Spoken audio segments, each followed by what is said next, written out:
On this week's episode of Marketing O'Clock, ChatGPT is changing their outlook on ads due to ChatMONEY. Why?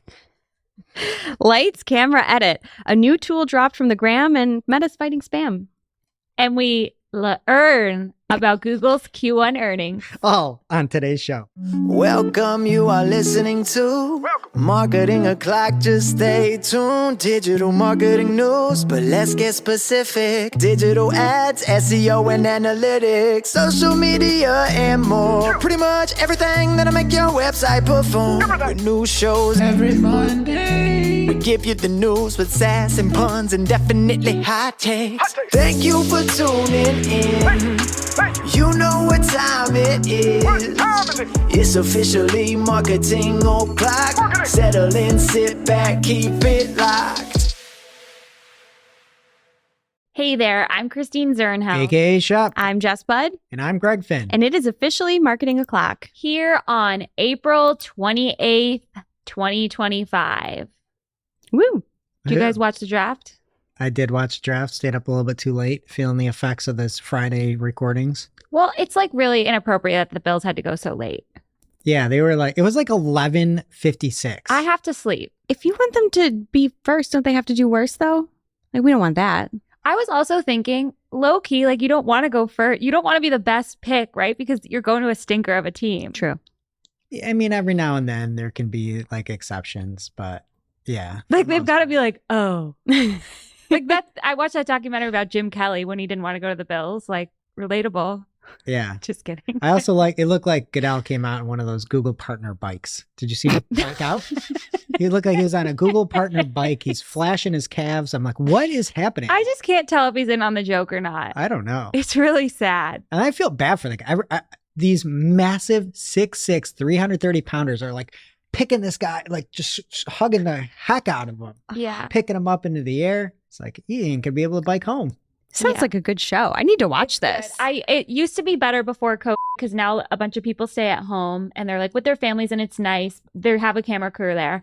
But the fashion I'm always into, like the Bills took this guy who had like photos of his life on the inside of his coat. That's cute. And they're just all so excited. And some of them have the cutest babies. Do they bring the babies? They used to always bring the babies, There are but a now lot I of feel like the babies. fathers stay home a lot. Some baby like threw up, right? I It's the miss middle that. of the night. The babies should be, well, I guess babies don't sleep, but No, I don't want any. I just want him to pick fast and get it over with. I don't care if everybody's reaction was like George Pickens. Yeah. was it a bad reaction? I didn't see. He just is like, he has like a almost a ski mask on and he's just staring at the TV watching. That's my kind of guy. He doesn't know what to do. Yeah. I For love that me- it's such a show. It's much more enjoyable than watching football for me. I like it.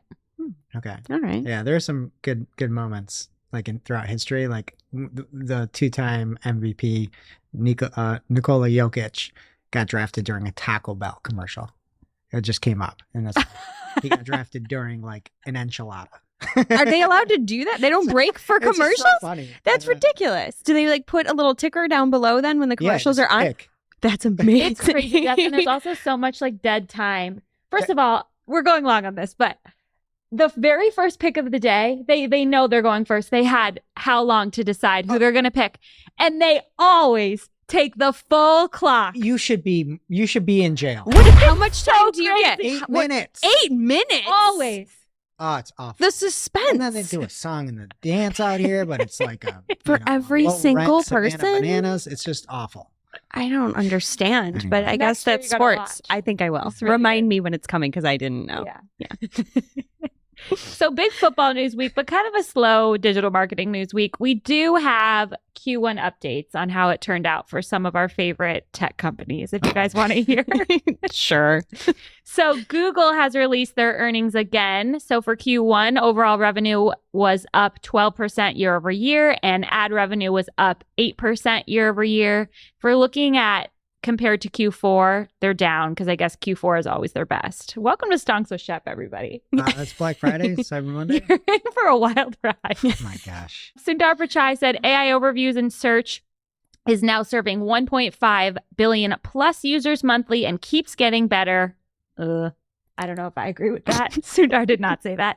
And we're pleased with the positive early reaction to AI mode. lots more to come. Barry Schwartz also says that because Google beat expectations across most areas, the stonk after hours is up almost 5%. What does that mean? The after hours market. Like after they Futures. close? Yeah, you Okay. can bet on stocks. That's fun. Yeah. I don't like You- to bet on anything. Stocks is a tough one. Yeah. Yeah, it's real Sports is money. easier. Not for me. Do they have bets for the draft? That would be fun. That would be fun. Yeah, you should have done it. I would do that next year. Let's do it next year. Okay. I'll play with you. On like outfits and babies. I Yes. don't know about outfits. Like what position somebody's drafted? Yes. Babies? No. Well, you do you, and we're going to do us. Like how many baby Bet each other. kisses? Yeah. How many disappointed girlfriends who are finding out they have to move to Buffalo? Oh, the CD Lamb one where she took his phone and he grabbed it right back. Was that last night? No, that was like 3 years ago. I'll have to look that up. More Q1 news. Anu has an article on Search Engine Land that covers research from Tenuity. So this says that Google ad spending grew 9% in Q1, while Microsoft ads grew 17% wow. year over year. They have some interesting data points on Google Shopping ads. This says that shopping ads had an 8% year over year spending growth. Click volume improved by 9% year over year. And CPCs remain stable at 1% year over year decrease. I'm shocked. I feel like that's because everyone's using PMAX. So there's also some interesting PMAX numbers in this as well. So she says that, well, Tenuity says 93% adoption rate for PMAX among retailers running Google Shopping ads in Q1. It accounts for 53% of Google Shopping ad spending, down from 69% in Q4. There's also 10% lower conversion rate than standard shopping in PMAX, and it has a 13% higher CPC than standard shopping. This also says that it delivers a 7% lower ROAS than standard shopping campaigns. So we've seen PMAX work well. Google always tries to pitch everyone on it, but obviously test it for yourself and make sure it's working in your accounts. Because Yeah, and just one note, it's important to like understand there's many different flavors of PMAX. Mhm. In this case, they said retailers. So I'm assuming there's probably a product feed. I don't know if that was in the actual study itself, but PMAX, when you have a page feed and you use it like a DSA, might do better than something like shopping if you have just a feed only in there. If you've got a feed and you've got assets, you really don't know. So I would say this is like very general. I wouldn't take this as any sort of like, hey, I'm not going to do it. Maybe PMAX with only a feed was competitive with shopping. Yeah. So just to put that disclaimer out there. yeah. Good point. To wrap up our little Numby segment here, the IAB and PwC released their annual Internet Advertising Revenue Report, which showed search ad revenue grew 15.9% with $102 billion in ad dollars in 2024. Search ads made up the largest piece of the pie of internet ad spending with 39.8%. So there will also be a chart on the screen showing this, but people are loving the search ads. Not surprising. Biggest growth since it seemed like, which is pretty crazy, Oh, wow. right? Like if you look at it, there was a big jump in 2021 where it went up almost 20 billion. And then it jumped again, roughly similar, like 16 billion or whatever it was. Crazy. Mm-hmm. But before that, it was pretty incremental, I'd say, growth. Big year. What else is happening, Greg? All right. We have heard from Sam Altman, the evil villain of AI or genius or whatever you want to label him as, that he has never had an interest in ads. I know he just made a jab as well about how it seemed like there was just never going to be ads for OpenAI or for ChatGPT specifically. That always never made sense to me because at some point you just want people to use the product. And the easiest way to get that is a free product that's ad supported. Like that's the easiest way. And when you're doing this race for like superiority in AI, you would seem like getting more people on your product is the best way to go about it. And there was a OpenAI internal document that was leaked, spotted by Juan Gonzalez Villa, and there was some projections that they had. Got an internal document, so also take this with a grain of salt, but the information did report on this, so it seems like it was likely a actual document. And there are, in 2026, a new way to monetize, which is new products, including free user monetization. So people are assuming that this could be ads coming to ChatGPT. I'm here for it. I can't wait. I'm like, excited too. I saw this chart and I'm like, man, this is like Christmas. This is amazing. I cannot wait to run ChatGPT ads. I'm just waiting here for 2026. I just wonder it's how almost they here. work. Do you think they'd have keywords? I would hope so. Yeah, I think like we've seen it with Broadmatch and some PMAX stuff. Obviously, we just reported that some of the returns weren't as good, but more, I think you can be like very topical is my thought, or audience driven. Like I think for them, especially with all that user information, like I was looking for like mountain biking stuff. Like they know who I am. It's if I were ChatGPT, that's the route I would go. It's like, hey, you ask a lot of questions about trivia for kids and things like that. Here's, an app for kids, or, hey, you're looking up mountain biking things. Cool. Let's get that going. So that would be my guess. I don't think it'd be as much keyword, but who knows? I think it's probably more topics and audience that at least I would monetize if I were Sam. We'll have to see.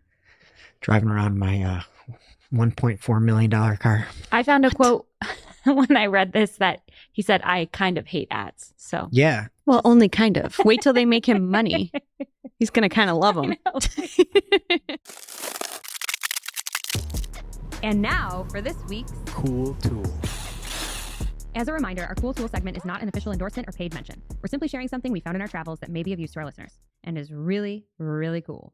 This week's cool tool will make your writing better, and it's a suggestion from Heather Monahan, who is our content manager here at Cypress North. It's the Hemingway editor. It is here to help you whip your writing into shape. And how, you may ask? You just pop your text into the thing and get a color-coded list of things that you can improve, from grammar issues and passive voice to words with a simpler alternative or phrases that might weaken your message. As marketers, we only have so much time to get our message across, so it's a great app for being more concise and powerful with your language. Brevity is the soul of wit. I believe that was Shakespeare. So try it out. It's very helpful. Again, that is the Hemingway editor. And as always, we will have the link in our newsletter and on Discord. So pick your poison and check it out. Now it's time for this week's Take of the Week. This is a #fire digital marketing take with extra spice served up for you. We simply deliver the take for your consumption. We give no opinions. We don't influence. You make the call. This week's Take of the Week comes from Harrison Jack Hepp on LinkedIn. A great follow over there if you're in the paid side of things. And Harrison writes, me. Wow, this keyword is performing really well. Google. Eligible. Limited. Rarely shown. Low quality score. Classic. Low quality score. Like, it's just adding insult to injury. Not only am I not going to show it, it's a low quality score, even though every human in the world doesn't think so. And it's going through, it's converting, it's working well. Low quality score. We should start giving people low quality scores. Ooh. That's mean, Shep. Who would you give a low quality platforms. score to? Sam Altman. Yeah, Roger Goodell after the bike. He also just seems smarmy. I'm gonna give him I'm gonna lower his quality score. I just feel like he's not in on the joke, and that's really sad. Yeah. Now it's time for this week's Pew, pew. lightning round. At this point in the show, we split up our content into 3 parts: paid, organic, and social. All right, and this week we have a sponsor, SMX Advanced. You've seen it over the past few years since the big thing that happened. This has been an online show. Great show, fantastic show. You've seen the likes of myself, Shep, Nicole, all these other phenomenal marketers from across the world. It's coming back live in person. Woo. June 13th or June 11th through the 13th. There's really 2 full days. The 12th and 13th are where we have all the sessions, and it is in Boston. The Boston Seaport. What better place could you be? I've never been. I'm excited. It's lovely. Yeah, Boston in June. It's going to be amazing. I know some people are getting together and watching some baseball games. It's going to be phenomenal. And if you want to see Shep is talking about lead generation. It's going to be great. A great talk. You're also doing some clinics. There's a variety of different elements from networking to like the site clinics to panels. And then there's a whole bunch more this year. So much more that we have Danny Goodwin jumping on here at the end of the lightning round. And I'm going to interview him and get everything that you need to know out of him. Why are we back? What is he looking for? And again, I'm just so excited that we have these in-person events that really help me in my career, making relationships, getting into, getting just more really involved in the community and all that. And Jess, you're going to be there. I'm going to be there. I'll be there. We'll have Maggie from our team there. So go get a ticket. The prices will go up May 10th. So you can get an early bird price right now. And then when you go, just make sure you come up and say hi to us. Like, say hi, you're going to be our new best friend. So do that. But if you are interested, it's searchengineland.com/SMX/advanced, or just search SMX Advanced. And remember, get those tickets now before the price goes up. And it's June 11th through the 13th in person in Boston. First up in the paid universe this week, Ginny Marvin let us know that Shopify has a new checkout experience with post-checkout migration. So if you are a Shopify merchant with Google tags, you need to update your Google tag to preserve measurement. Shopify Plus members will have until August 28th, 2025. Non-Plus merchants have until August 26th, 2026 to make the changes. So if you're Plus, you have to do it this year. If non-Plus, this says you have a year. That's confusing to me, but that's what it says in the article. If you don't migrate your Google tags by those deadlines, you will experience complete loss of conversion data, and nobody wants that. Complete loss. Yeah. Figure it out, people. Google Ads released an article on April 21st called Improving Search Ad Relevance Lower Down the Page. This is basically them explaining the justification for showing ads from the same advertiser multiple times on a page. It outlines again that Google Ads runs different auctions for each ad location where it shows search ads. So there's a top ads auction, and then there's an auction for lower down the page. The way they say lower down the page is like down the bayou or something. It's like people from the South. Just keep sailing. So to quote the article, it says, recently we started looking deeply at the user experience with ads lower down the page and observed something interesting. Often users who scroll past the top results to review content lower down the page, then scroll back up if they found top results more relevant relative to content further below. Is that bad? I mean, it's bad if you're an SEO. Yeah. But these are ads. Yeah, I think they're just saying like you could just keep going and get more. I just don't necessarily. You saw a good ad, you keep reading, then you scroll back up and click on the first one you saw. Yeah, maybe you don't want to click the ad yet. Do you want to see what's out there? Maybe it's like we're all influencing that. I don't know. Don't they want people to like look at the results and? No, clearly they want Netflix. I just don't think it's well, they also want traffic on Google.com. I don't understand why they got rid of continuous scroll. Yeah. I think if you had continuous scroll, this would make a lot more sense. Completely. Because it's like you could just keep going. Everything's injected in there. And to me, I just looked at this and laughed. It's like, oh, yeah. You go past the ads. You look at what the crap is that's inorganic, and then you go back to the ads. It's like a pretty damning statement to their own search engine. Yeah. That is the funny part. They're trying to reduce the friction, I guess. Showing ads multiple times for multiple advertisers will help that. So then there's like FAQs at the bottom of this. So apparently people want to know how this change will affect the search ads option and auction. I keep saying option. And Google says, with this change, we will now allow relevant search ads from advertisers who showed amongst top ads to also participate in the bottom auction. So you have to be in top ads to show twice. Makes sense. They also said to understand the impact on your campaigns, we recommend that you segment your metrics by top versus other if you're interested in understanding performance for different locations. So don't panic if you see you know. changes in your CTR. You shouldn't be panicking anyway. We've also got a third-party cookie phase-out update. It's 2025.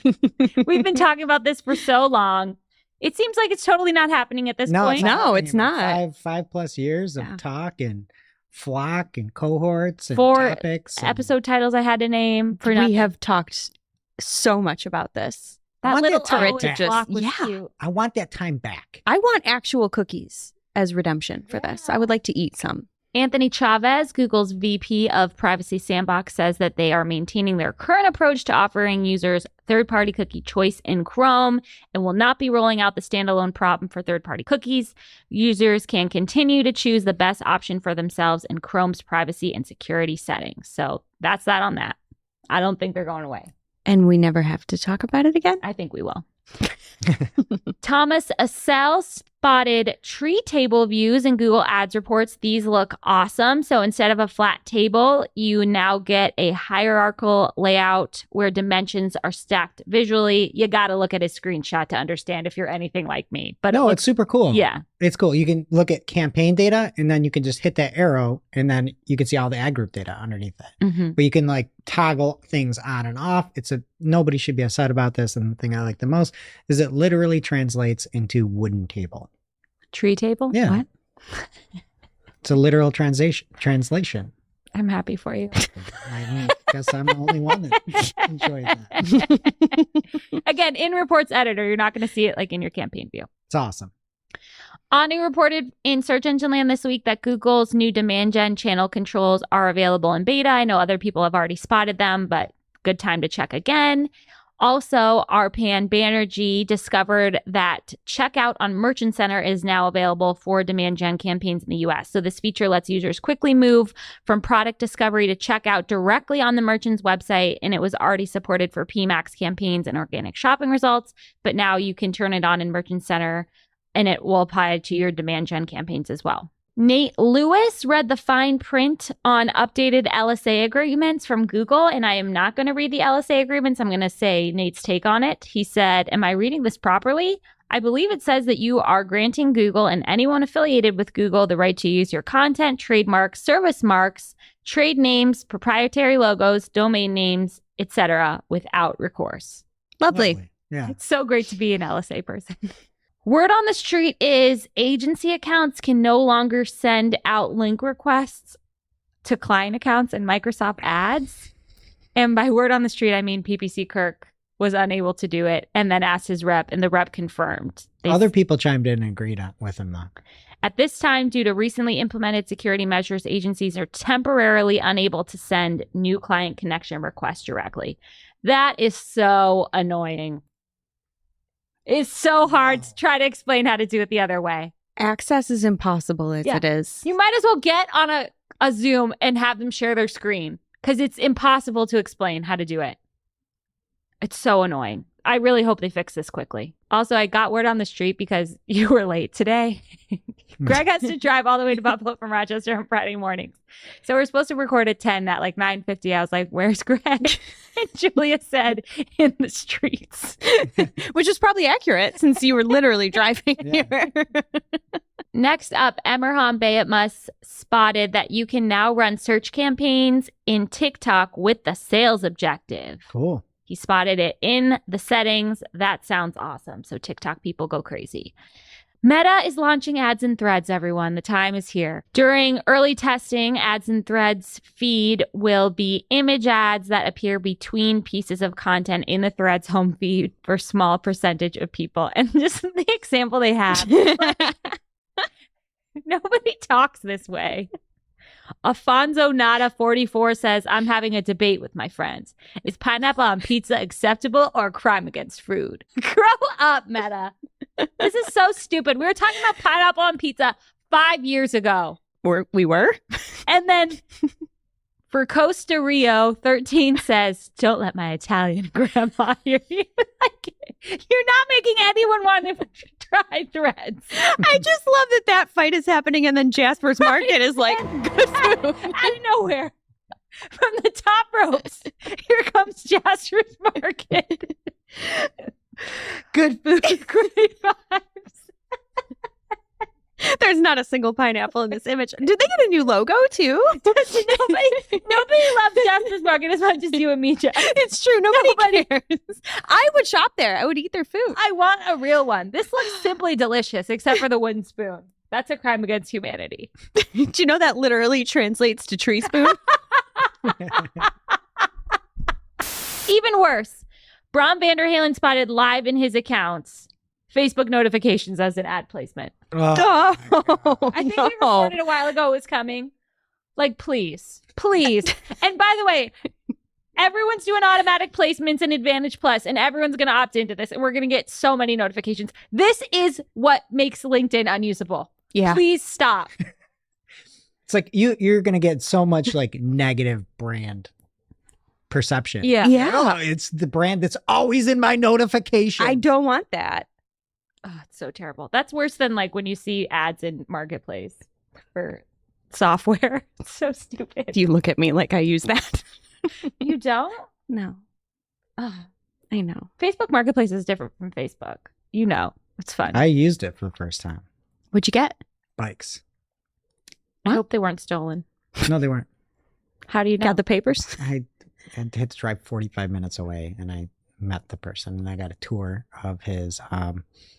He's a blacksmith somehow. Oh, that's I got cool. a tour of his shop. Only you. He forged Yeah. the bikes, I bet. No, he didn't. He's a copper artist. Pretty cool. Yeah.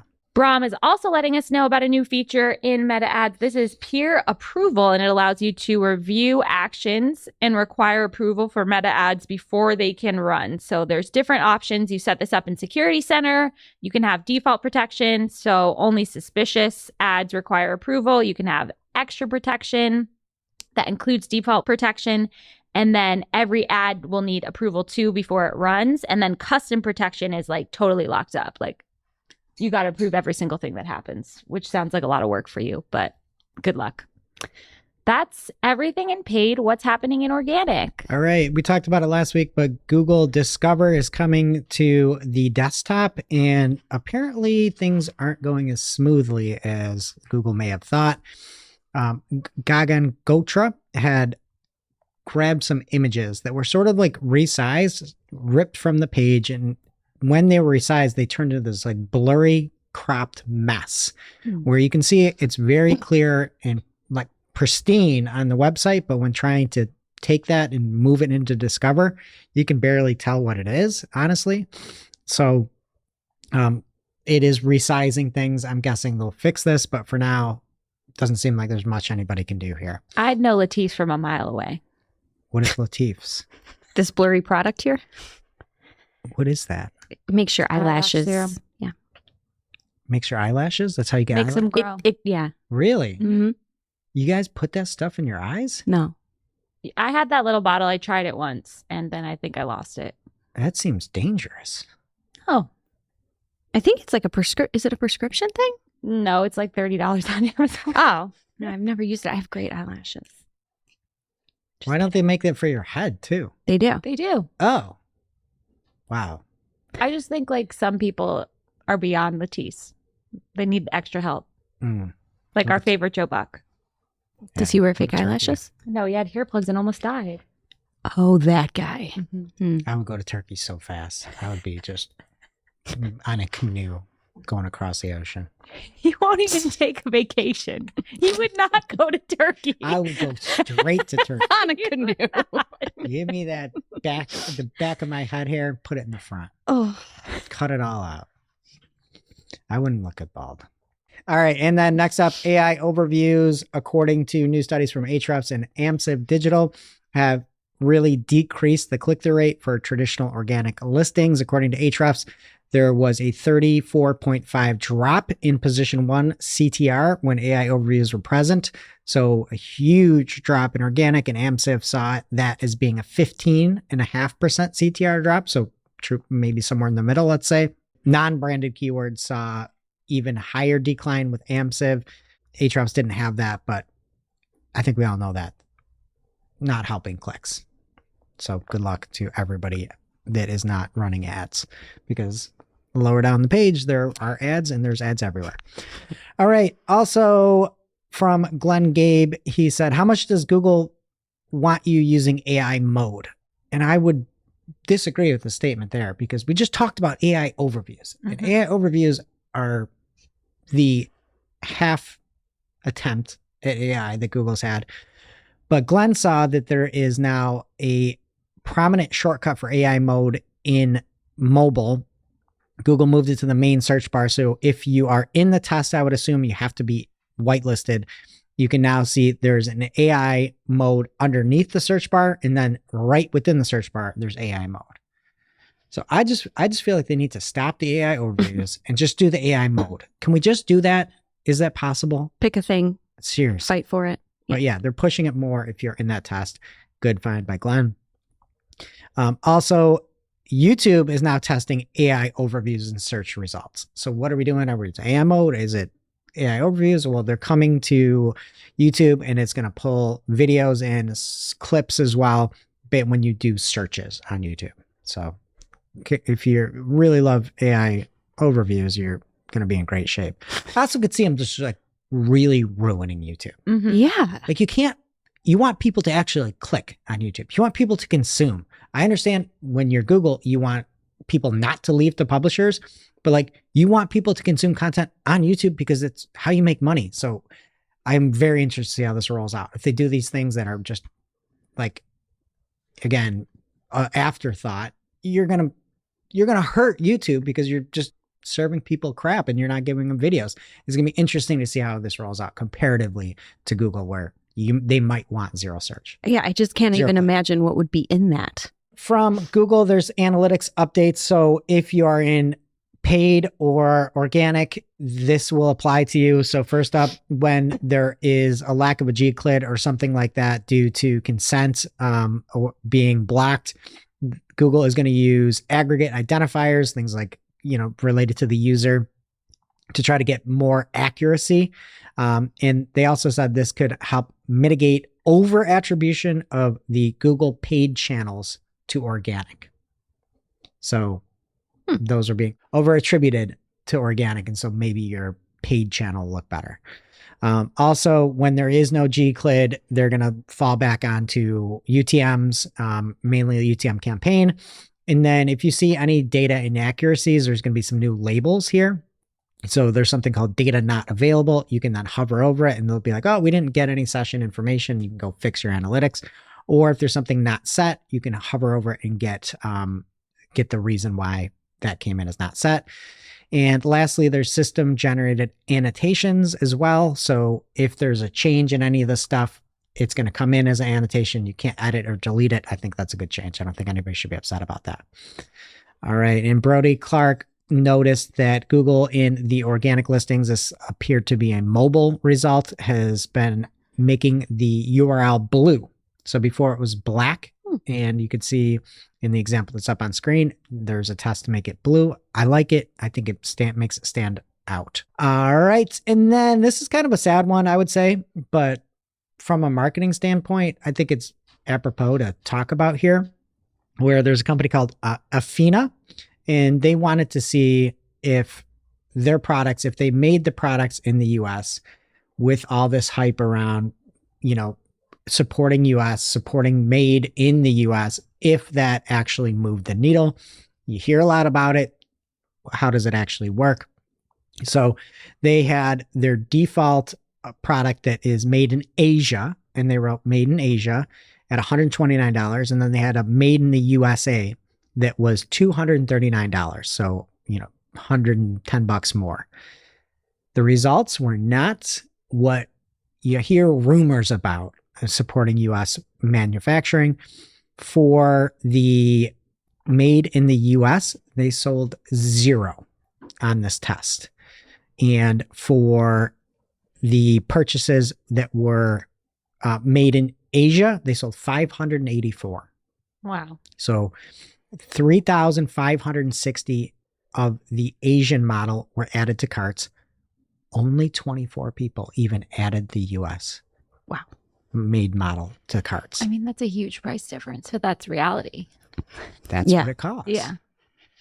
And I think the main takeaway here is just because you hear things in general doesn't mean you want to do them. You need to, this is a good experiment for them. Why would they ever care about making something in the US if it costs more, right? The price is the most sensitive thing that their customers are facing, not if it's made with child labor overseas or something. People don't care about that, at least for their customers.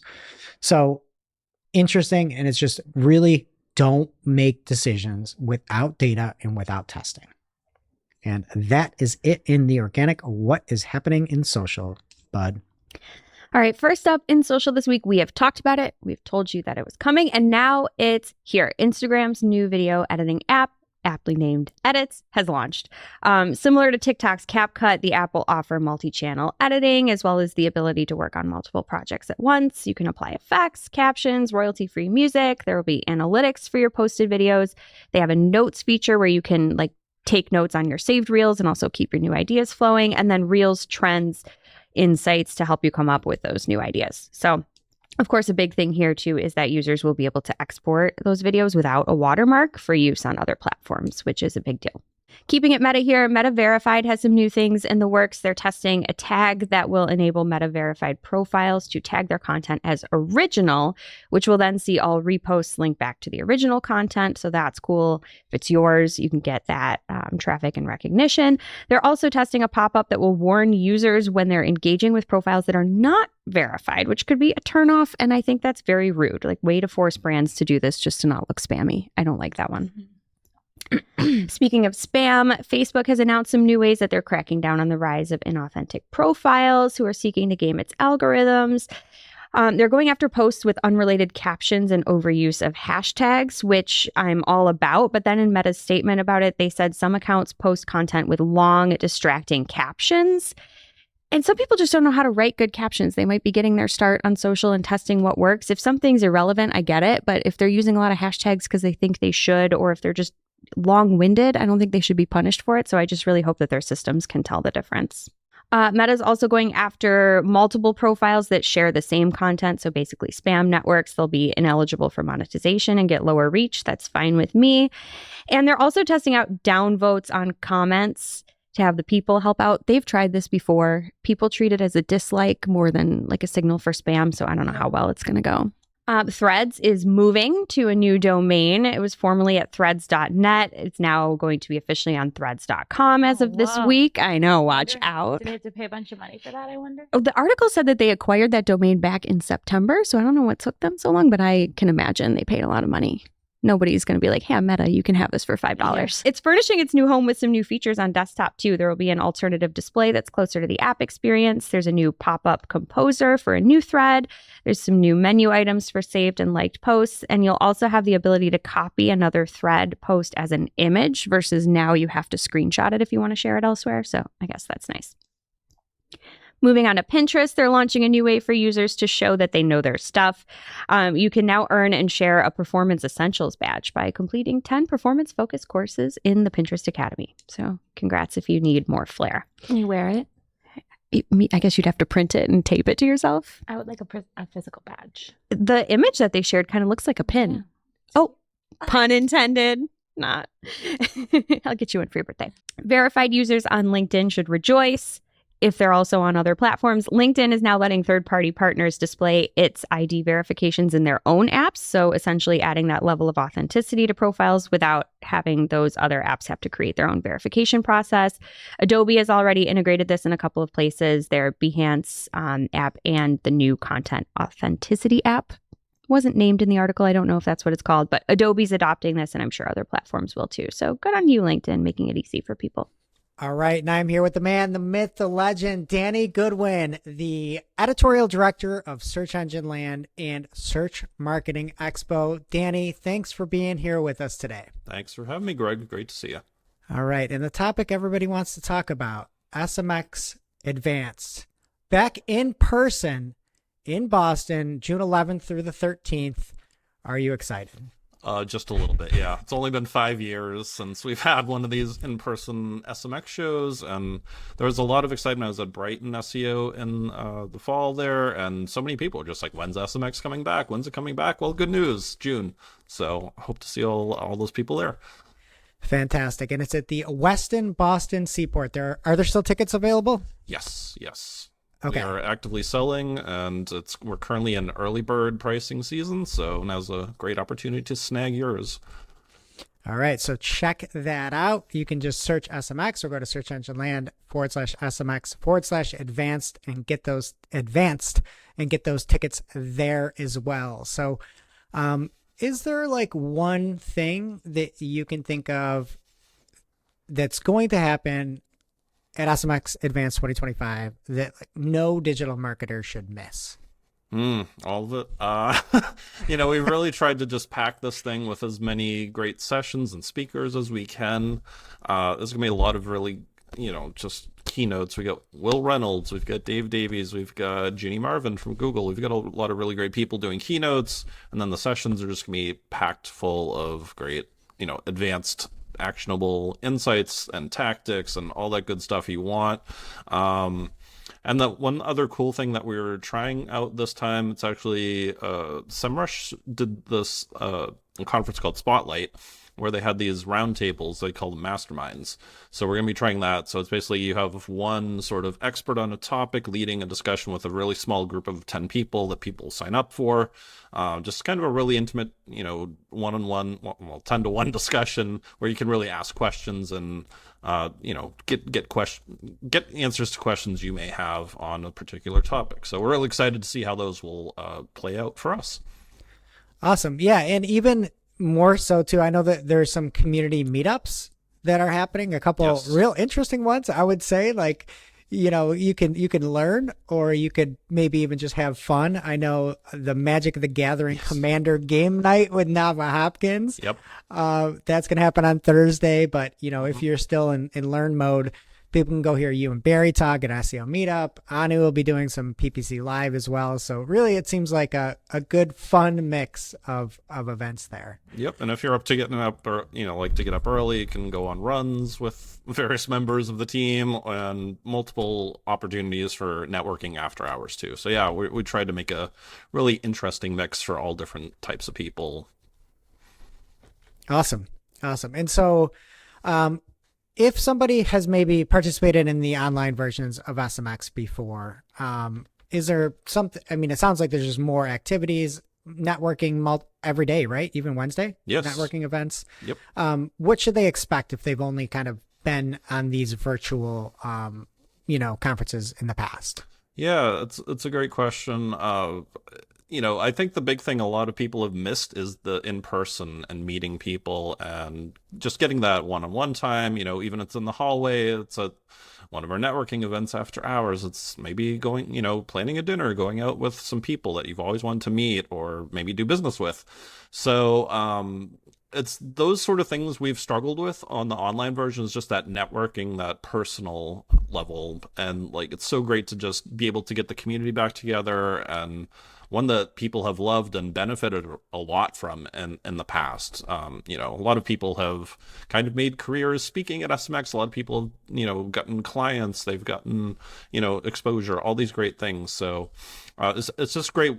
I think it would really, the sessions are awesome, but the networking on top of that is just stellar. So, and we're really we tried to bring in the best of the best, and we even have some great people coming in who aren't technically part of the roster of editorial sessions, but we managed to get them into those masterminds I was talking about earlier. So, and we even have Lily Ray coming in to DJ. So she's DJing. Yes. So very good. Yes, I gotta say. Yes, it's like a throwback of classics with like the modern DJ vibe.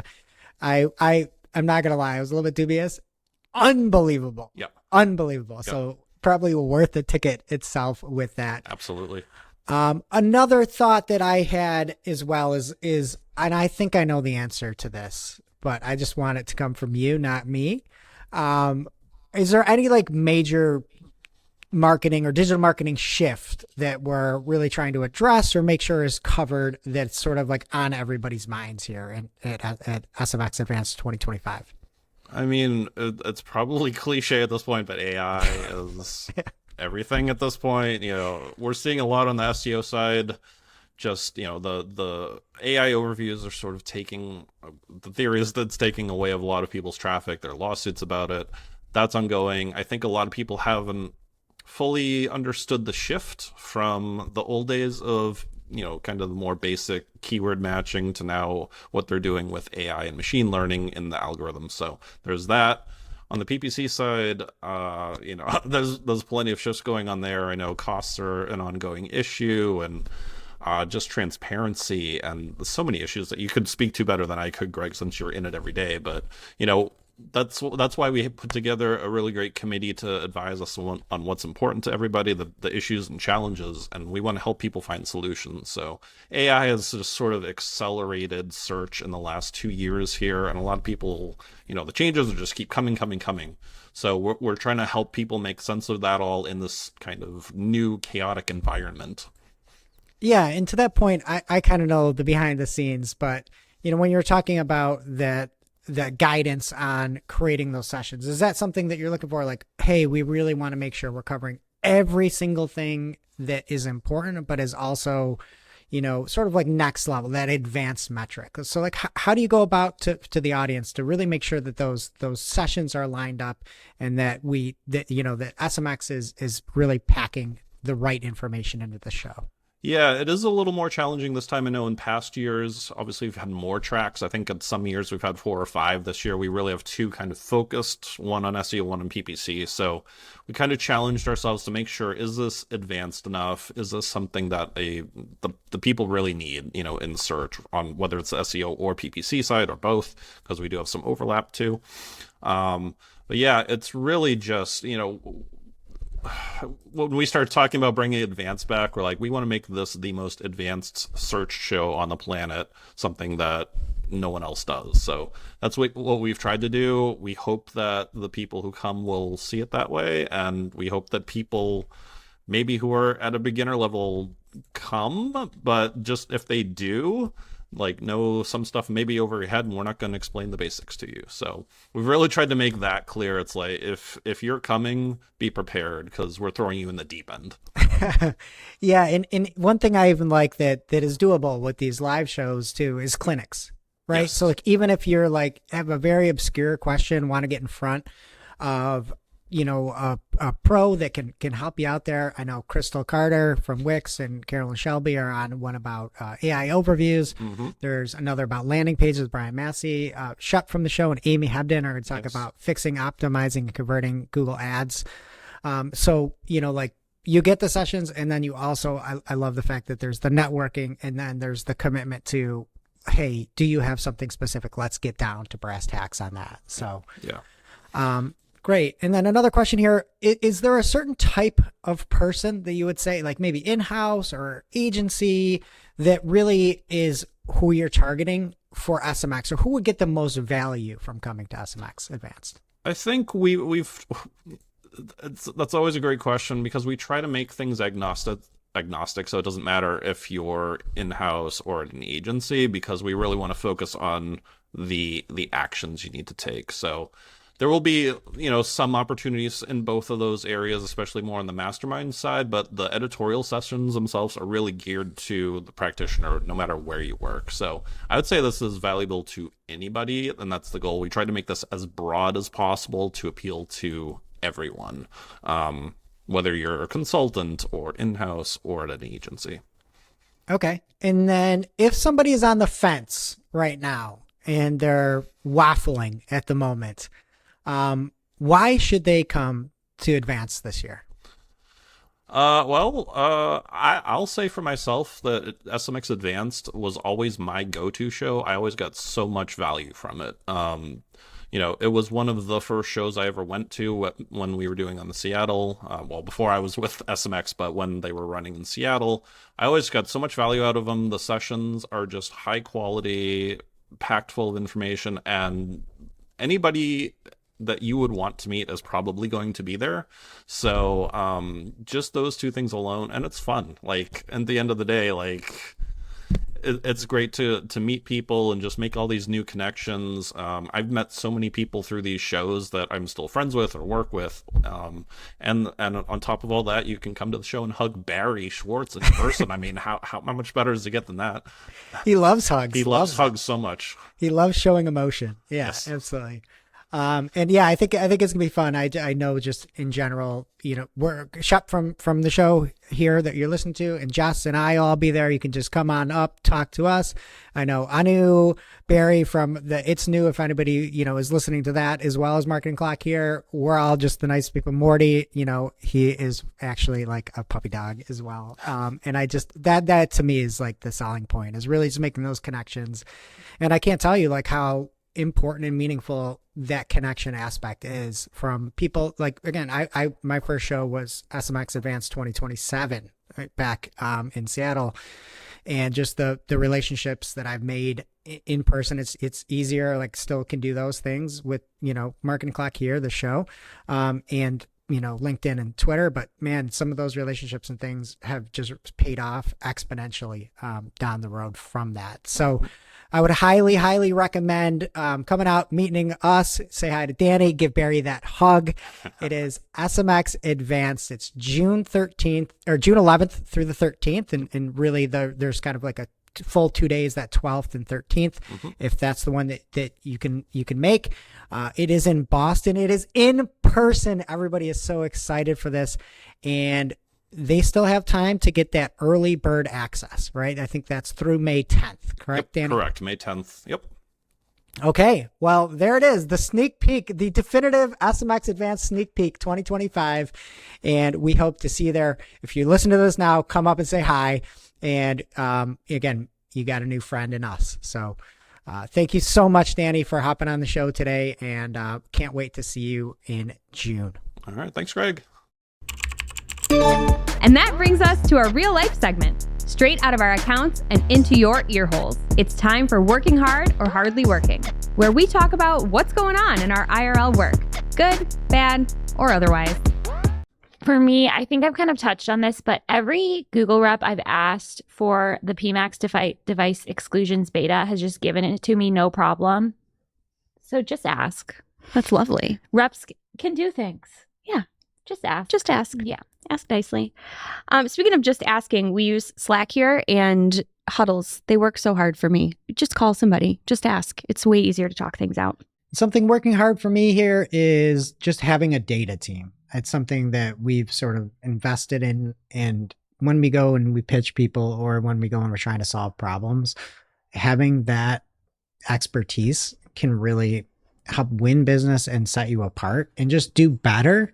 And like even automating just different revenue projections is something that the data team did, as we were looking to see how many people we needed to hire, and we can project out and see, oh, it looks like we're in great shape. So just very helpful in general. So working hard. Now it's time for this week's ICYMI. ICYMI, people. This is something you just might not have seen. Maybe something that you overlooked, but you shouldn't have. ICYMI, people. Roger Cooney has a very important Google Ads PSA for us this week. He says, if you get hit with the confirm it's you prompt when you update a daily budget, double check the daily budget after completing the authentication, because he has noticed that the daily budget does not change, update. Wow. Great catch. I've seen stuff like this before too. He says you'll need to re-enter the daily budget and save it again. Not sure if anyone else sees this, but it happens to me 100% of the time when I authenticate. That is extremely annoying. Roger that. Now it's time for our must-read marketing article of the week. An article so advanced, so in-depth, so detailed that we simply cannot cover it in its entirety on today's show. This week's must-read marketing article of the week comes from Mike Ryan. And Mike Ryan did what he does routinely, we'll say. He has answered Q&As, or I guess he's answered the Qs. He's the A, about PMAX. And Nava Hopkins and I were on a webinar with Mike, and we were covering so much stuff, we didn't really get to the questions. I believe he exported all of the questions and has a very beefy document here, or a blog post that has a ton of data, breaks down audience targeting, performance, standard shopping comparisons, and everything that you'd want to know. And basically, we didn't get to all those questions. He saved them, and he's giving you the answers for all the questions. So a great post over on Smarter E-commerce. Thank you, Mike. And now onto our playlist of curated songs to work to. You can head over to playlist.marketingoclock.com to listen to Marketing a Playlist. I will be adding How Do I Do This by Kelsey Ballerini. Greg, what will you be adding? I'm going to add I Ain't Coming Back by Morgan Wallen. Anything by Dramarama. Dramarama? Punk band from the 80s. I think that's accurate. Great song. I Ain't Coming Back. All right, that does it for today's show. It is now officially not Marketing O'Clock. Thanks for listening. We miss you already. Can't wait to see you next week. Thanks for listening to Marketing O'Clock. If you're looking for more information on today's topics, head over to marketingoclock.com/newsletter to receive every single article we covered. We share the news as it breaks in our Discord community. Head over to community.marketingoclock.com to join.